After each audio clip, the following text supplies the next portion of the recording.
I make this video to show you how to change air filter on Toyota Camry.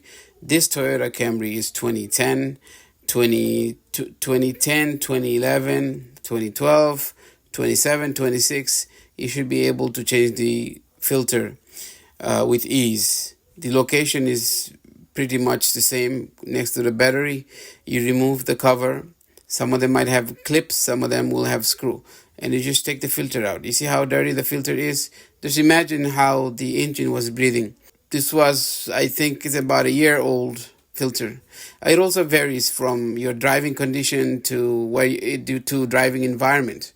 The filter might get dirty like this in 6 months. It may get dirty in 8 months. But in this case, the last time I changed was a year ago.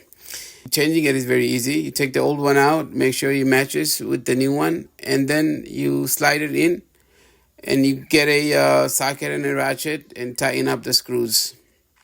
It's that simple. Just imagine if you had to pay someone to do this, you'll be spending more money than you have to. So my channel is all about saving you time and money. I hope you found this video useful. Please don't forget to like, subscribe, and share it with your family and friends. Thank you for watching.